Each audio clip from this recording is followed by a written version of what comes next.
예, 오늘 거의 당잠사입니다. 당신이 잠든 사이 전해진 소식들 확인해 보시죠. 간밤 움직였던 주말 동안에 미국 증시의 흐름들 먼저 체크를 해보겠습니다. 오늘 뒷부분 중요한 부분이 많은데 간략하게 보고 이런 부분들을 넘어가겠습니다.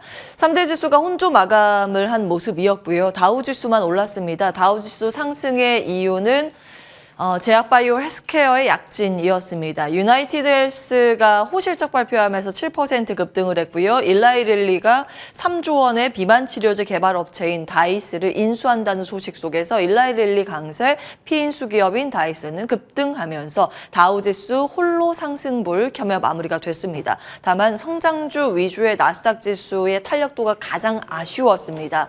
0.18% 약세로 마무리가 됐는데요. 필라델피아 반도체 지수가 1% 하락 마감을 했고 엔비디아도 1%대 조정을 받았습니다.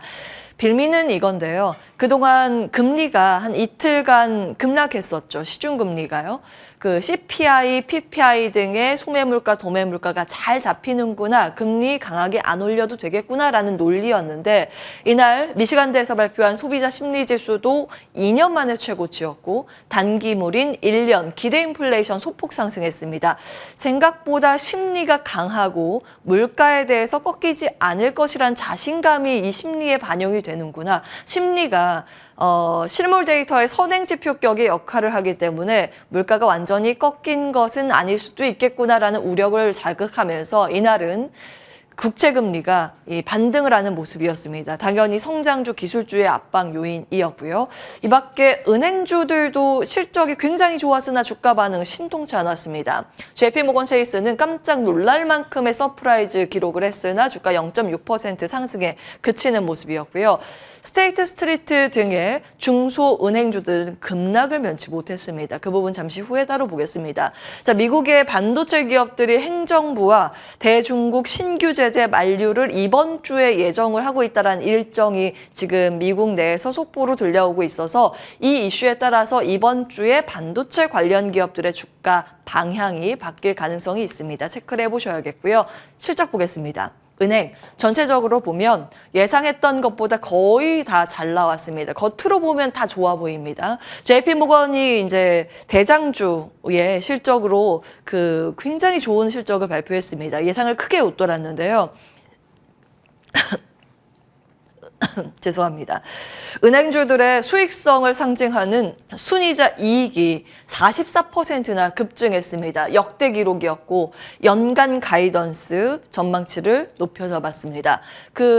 순이자 이익이 왜 이렇게 좋았는가 두 가지 이유를 생각해 볼 수 있습니다. 첫 번째, 3월에 실리콘밸리뱅크 붕괴 이후에 예금자들이 불안하자 중소은행에서 자금 인출해서 대형은행에 예금을 맡긴 그런 흐름들, 자금의 이동이었고요. 두 번째, 퍼스트 리퍼블릭이 그 다음으로 붕괴 위험이 대두되자 아주 싼 값으로 JP모건이 그 회사를 인수해 왔습니다. 그 효과를 톡톡히 보고 있다는 부분도 실적에 반영이 되고 있습니다. 다만 앞으로의 관전 포인트는 지출에 있었습니다. 이런 실적들을 발표하면서 같이 신용카드 부분도 발표를 하는데요. 속도의 문제입니다. 카드 대출의 속도가 카드 지출의 속도보다 훨씬 더 빠르다는 게 문제입니다. 지금 보시면 2분기 신용카드 지출 그 전년 같은 기간 비교했을 때 JP모건 체이스 같은 경우에 8% 늘었는데 대출 부분은 무려 2배 정도의 속도입니다. 16% 급증했죠. 그리고 시티그룹이 미국에서는 신용카드 2대 발급사인데 3% 지출이 증가하는데 대출은 같은 기간 11%나 급증하고 있습니다. 그러니까 신용카드로 긁어서 소비를 하는데 그것을 이월하거나 리볼빙하거나 그리고 신용카드로 대출하는 규모가 빠르게 늘어나고 있다는 걸 의미합니다. 지금 당장은 실적이나 시장의 영향력이 크진 않지만 향후 이 부분이 시장의 변곡점을 만들 가능성이 있다는 게 월가에서 조심스럽게 제기가 되고 있습니다. 앞으로 좀 긴 관점으로 체크해봐야 할 체크포인트인 것 같습니다. 자, 머니맵 보겠습니다. 전반적으로 시장 분위기가 좀 압박하는 모양새가 이쪽에서 많이 나온 걸 확인해 보실 수 있습니다. 가장 눌렸었던 섹터는 에너지 섹터인데 유가의 문제 때문에 그렇습니다. 조금 더 근본적인 이유는 금리 문제입니다. 앞서 말씀드린 것처럼 심리 지표가 꺾이지 않자 금리 이번에 2회 인상 추가적으로 나오겠구나라는 우려감, 그리고 연준 이사들의 발언도 이쪽으로 좀 초점이 맞춰지면서 달러의 강세가 전환되는 흐름이 나왔습니다. 그러자 이 WTI 차익 실현 욕구가 좀 강하게 나오자 유가의 하락과 에너지 섹터의 하락, 이 시장의 전반적인 압박 요인이기 때문에 앞으로 금리에 영향을 미칠 만한 인플레이션 데이터들 계속 체크를 해보셔야겠고요. 그 밖에 헬스케어 섹터가 가장 선명한 상승부를 켰다라는 거 확인해 보실 수 있습니다. 앞서 말씀드린 일라이 릴리 M&A 이슈, 유나이티드 헬스 호실적, 그리고 지금 전반적으로 이 테크 쪽이 좋지는 않았습니다. 특히 이쪽 엔비디아 1% 하락과 반도체 쪽이 전반적으로 약한 모습이었고, 빅테크 기업들도 강보합 정도 선전해주면 좀 버티는 모습이었는데 유독 강한 상승세, 테슬라 1% 넘는 강세였습니다. 이슈 보겠습니다. 사이버 상에서만 존재하는가라는 볼멘 소리가 나왔던 사이버 트럭이 드디어 생산 시동이 거는 움직임입니다. 거듭 사실은 이게 연기가 됐었죠. 그런데 기가 텍사스에서 첫 번째 생산이 시작됐다라는 부분 우리 시간 기준으로 주말에 보도가 됐고요. 모델 Y 이후 기준으로 봤을 때 신제품으로는 3년 반 만에 출시 내용이고, 시제품 공개, 이 사이버 트럭 시제품 공개하고 나서 무려 4년 만에 양산에 들어간 거고요. 원래 제시했었던 목표 기간보다 2년이나 늦춰진 내용입니다. 그런데 시장에서는 모멘텀이 워낙 가뭄처럼 없었다 보니 사이버 트럭 이제 생산 시작한다라는 게 굉장히 큰 모멘텀이 될 것이라는 걸 내심 기대하는 모양새가 주가에 반영이 됐습니다. 도이체방크에서는 올해 2,000대 생산 전망이라고 대부분 월가에서 비슷한 시각의 목소리를 내고 있습니다. 사실 5월 주주총회에서 일론 머스크가 생산이 시작되면 연간으로 봤을 때 한 25만에서 50만 대를 인도하는 것을 목표로 한다라고 했는데 아직은 좀 격차가 있습니다. 근데 이때도 이야기했을 때 언제쯤 이 목표를 달성할지에 대해서 가이드라인을 잡지는 않았습니다. 자, 이 사이버 트럭의 지금 경쟁 모델이 어떤 게 있는지, 뭐 포드나 GM, 제너럴 모터스나 리비안의 모델들이 있다라는 점 기입을 해봤고요. 아마 이 우리나라에서는 테슬라 테마주가 형성이 되면서 수급의 그 반응이 있을 가능성이 있겠습니다. 그런 부분들이 지금 시장에서 주목을 하고 있지만 사실은 이런 테마주들은 그야말로 수급의 움직임에, 이제 수급에 기대서 움직이는 테마주라는 점은 기억을 해보셔야겠습니다. 이번 주는 뭐 스토리나 모멘텀, 수급보다 조금 더 시장의 무게추가 실적으로 이동을 할 것으로 관측이 됩니다. 왜냐하면 가장 중요한 반도체와 2차 전지의 대표주자 실적 발표가 이번 주에 있기 때문입니다. 현재 시간 19일에 테슬라 실적 발표 있습니다. 괄호하는 우리 시간 기준으로 실적 발표고요. 2차 전지의 가늠자 역할을 하죠. 사실은 직접적인 이제 납품업체뿐만이 아니라 ETF 등의 수급으로 연결이 돼 있기 때문에 시장은 테슬라에 주목할 것으로 관측이 되고요. 그 다음 날에 파운드리 반도체 대표 주자인 TSMC 실적 발표가 있습니다. 우리나라 뭐 실적 발표 관련해서 이제 주목도가 크게 올라갈 텐데 다음 주에 SK 하이닉스나 삼성전자의 세부 실적 발표와 컨퍼런스 콜 일정이 있기 때문에 그 부분 시장에서 계속해서 주목을 할 것으로 보입니다. 자, 우리 시장 전거래일의 마감가 먼저 보겠습니다. 양시장 강세로 마무리가 됐습니다. 코스피 1% 넘는 급등이었는데요. 매크로 이슈가 전거래일에는 좀 크게 작동을 했었죠. 소비자 물가지수, 공급자 물가지수, 미국 데이터가 컨센서스 하회하자 긴축 불안 해소의 움직임이 나왔고요. 우리나라도 성장주 중심의 강세가 뚜렷하게 나왔습니다. 특히 이제 반도체주가 전체적으로 올라가는 모습이 인상적이었습니다. 메리츠 증권에서는 하반기 민주식 HBM 이렇게 표현을 하기도 했는데요. 그야말로 굉장한 시세 분출이었습니다. HBM과 연관이 있는 기판이나 후공정뿐만이 아니라 전공정, EUV까지 모두 강세 흐름을 보였습니다. 다만 그 안에서도 선별적으로 힘이 붙인 모습이 나오는 종목들이 좀 있었는데요. 바로 디자인하우스, 갭상승 출발 이후에 상승폭 반납하는 부분 장중에 있었고요. 그 밖에 HBM 등의 관련 종목으로 단기 급등했었던 종목, 프로텍이나 레이저셀, 하나마이크론 등은 윗꼬리를 만들었습니다. 그러니까 오후장 들어서 탄력도가 둔화되는 움직임이 나타났다는 겁니다. 굉장히 중요한 부분인데요. 이날 시장에 특히 반도체주의 강한 상승을 더했던 이유는 엔비디아가 4% 급등하면서 역사상 신고가를 썼다라는 점입니다. 그런데 주말 사이에 엔비디아 1% 약세, 또 필라델피아 반도체 지수 1% 넘는 약세를 보였기 때문에 오늘 단기 급등한 반도체주의 차익 매물 추례가 어떻게 나오는지 여부 관찰을 해보셔야겠습니다. 다만 아직까지 삼성증권 등 일부 증권사에서는 달리는 말이 더 가기 때문에 이런 그동안 시세가 강했던 반도체주 놓쳐서는 안 된다라는 코멘트를 내고 있습니다. 차익 매물 추례가 되면 우리는 경계를 해야 하는 것일까요? 아니면 매수의 기회로 활용을 해야 하는 것일까요? 잠시 후에 개장 중계하면서 출연자들께 투자 의견 구체적으로 받도록 하겠습니다. 2차 전지의 움직임도 선별적인 강세에 눈에 띄었습니다. 에코프로는 ETF 출시 이후에 이제 수급에 대한 기대감이 쏠리면서 강세 흐름을 전거래일에 이어갔고요. 개별 모멘텀 가지고 있는 제이오, CNT 생산 캐파 확충 이슈로 급등하는 모습이었습니다. 그 밖에 포스코 그룹주는 비전에 대해서 이 그룹 차원에서 발표가 되면서 시장에 관심이 집중되며 동반 상승세를 시현하는 모습이었습니다.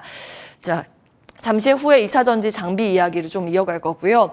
오늘 기사화가 되고 있는 건 우크라이나 재건 테마에 영향을 미칠 만한 기사가 있습니다. 주말 사이에 있었던 내용이라서 간략하게 좀 정리를 해봤는데요. 나토 참석차 유럽을 순방을 하던 윤 대통령이 전시 중인 우크라이나 전격 방문을 했습니다. 일정이 없었던 내용이죠. 그러면서 젤렌스키 대통령과 회담을 했었는데, 그리고 나서 현대건설이 우크라이나 최대 공항의 재건을 또 발표하는가 하면 우크라이나 측에서는 우리나라에게 재건 참여를 요청을 하면서 시세가 오늘 재건 관련 기업에 있는지 한번 체크를 해보시면 될 것 같습니다. 다만 이런 흐름들은 아직 실적과 큰 연관이 조금 부족한 수급 테마라는 점은 기억을 해보셔야겠습니다. 단기 테마라는 점도요. 자, 제약바이오와 세로뉴스 기업들의 주가의 흐름도 정리를 해보겠습니다. 제약바이오 지난주 중반부터 계속 브리핑을 좀 해드리고 있는데요. 사실 금리에 대한 부담이 덜어지면 차입 비용에 대한 부담이 덜기 때문에 임상시험을 하고 있는 제약바이오에는 호재가 될 가능성, 이런 부분들 기사가 되고 있다는 점 정리해드렸고요. 특히 셀트리온은 3사 합병 기대감이 지속하는 모습이 전거래일에도 나왔습니다. 그리고 JW 중해제약이 이날 또 급등을 했었는데, 지난주 금요일에 엠로와 JW 중해제약 등의 이 기사 내용들 간추려서 좀 정리를 해드린 바가 있습니다. 결국에는 AI이긴 한데 지금 시장은 인프라, 반도체 AI 쪽에 집중을 하다가 최근 들어서 관심의 이동과 확산, 어플리케이션에 대한 고민이라는 점 체크를 해드리면서 루닉과 뷰노는 많이 알고 계실 거고 이 두 종목을 추가적으로 좀 정리를 해드렸습니다. 주가 반응이 이날 좀 두 개가 나오긴 했는데, 다만 여기 있는 이제 루닉 같은 경우에는 금요일에 보호예수 해제 이슈가 있습니다. 수급이 이제 풀리기 때문에 경계감으로 시장에서 해석하는 분위기라는 점 기억을 해보셔야겠습니다. 세로뉴스는 원전과 방산 쪽이었습니다. 폴란드 일정이 마무리되면 늘상 그렇듯이 이제 세로뉴스로 주가 하락이 이어질 가능성에 대해서 아마 염두를 해두셨을 것 같습니다. 전거래일에 등락률 기입을 해봤고요. 2차 전지 장비 쪽은 필에너지 상장 후에 대부분 하락하는 모습이었습니다. 그런데 그 안에서도 나름 개별적으로 모멘텀을 가지고 수주가 나온 기업들은 굉장히 강한 시세가 나왔음을, 선별적인 강세 흐름을 보였음을 기억을 해보셔야겠습니다. 나인테크, 특히 LG전자와 2차 전지 제조장비 공급 계약 체결 소식입니다. 지난해 매출액 대비했을 때 한 72% 정도 해당이 됩니다. 필에너지를 좀 정리해 볼 필요가 있어서 살펴보고 넘어갈 텐데요. 일단 이 밸류체인들은 많이 보여드렸기 때문에 넘어가겠습니다. 자, 상장 첫날 유통 주식 물량 절반을 풀기로 하는 내용의 공시 내용이 있었습니다. 장 마치고인데요. 필에너지가 시간 외에서 하한가로 꽂히는 모습이 나왔습니다. 시간 외 하한가는 10%죠. 기관 투자자가 2021년 투자했던 12 전환사채 주식 전환 공시가 장 마치고 얼마 안 돼서 바로 나왔습니다. 락업 제외 유통 물량의 절반 수준, 예, 지금 락업으로 거래를 할 수 없는 나머지 이제 유통 물량의 절반 수준이 갑자기 이제 나올 가능성이 있어지는 건데요. 투자 설명서에 관련 내용이 있다고 하지만 새내기주 기대감에 그 첫날 투자를 했었던 개인들의 손실이 우려되고 있습니다. 공시 내용 그냥 그대로 가지고 왔는데요. 보시면 청구 수량이 120만 주 정도가 됩니다. 잔여 물량이 120만 주인데 말입니다. 비중으로 하면 12.76%의 비중입니다. 적지 않은 물량인데요.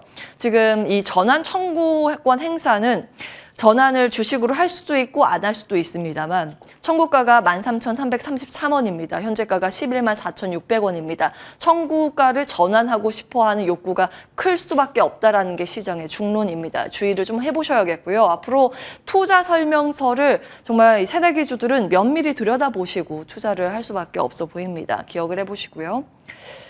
다음 보겠습니다. 8월 맛집 지도 변경 이슈 MSCI입니다. MSCI 심사 기준일이 그 리뷰 전월 마지막 10영업일 중에서 하루 이미 골라서 여기에 해당되는 기업을 편입하고 편출을 합니다. 여기에 해당되는 일자가 내일부터입니다. 형광펜으로 되어 있는데 이게 10영업일이고요. 이 사이에 하루 골라서 거기에 이제 시가총액이나 유동 비율, 유동 시총이 기준에 부합하는지 여부에 따라서 MSCI에 새롭게 편입을 하는지 편출을 하는지 기준이 됩니다. 그래서 계속 관찰해 보셔야 되는데요. 지금 안정권으로 들어온 종목이 에코프로 편입 거의 확정적으로 시장은 바라보고 있고요. 시총이 왜냐하면 허들이 4조 4천억 원 정도가 되고 유동 기준은 거의 다 넘습니다. 시총 기준으로 봤을 때 한화오션도 거의 안정권으로 들어갔고요.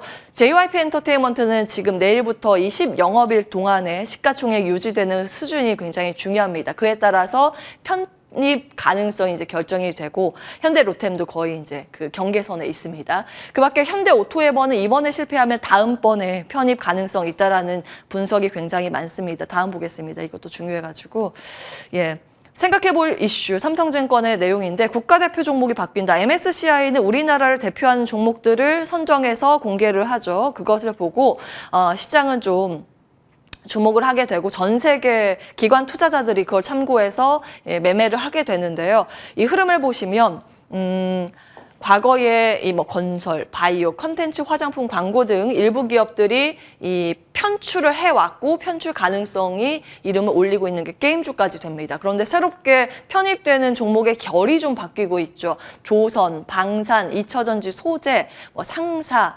엔터 이런 것들, 방산까지요. 이게 이제 유망 종목인데 이번에 편입 불발이 되면 다음 편입 가능성 높은 그런 기업들입니다. 시장에 관심권 그리고 그 수급이 몰리면서 시가총액이 늘어나는 기업들의 결이 이렇게 최근 바뀌고 있다는 점 기억을 해보셔야겠고요. 이와 함께 최근 들어서 자동차의 실적이 피크아웃에 대한 우려감을 불식할 만큼의 그 IB들의 호평이 이어지고 있습니다. 북미의 그 대응을 잘하고 있고 폭발적으로 느는 인도 시장의 공략도 현대차 그룹이 잘하고 있어서 현대차 그룹과 관련된 부품 기업들의 관심이 집중되고 있는데요. 현대 오토에버 등을 필두로 해서 최근 들어서 내연기관뿐만이 아니라 전기차 부품 납품하는 기업 리스트들 정리해 보실 필요가 있겠습니다. 오늘은 여기까지 합니다. 온앵커의 당잠사였습니다.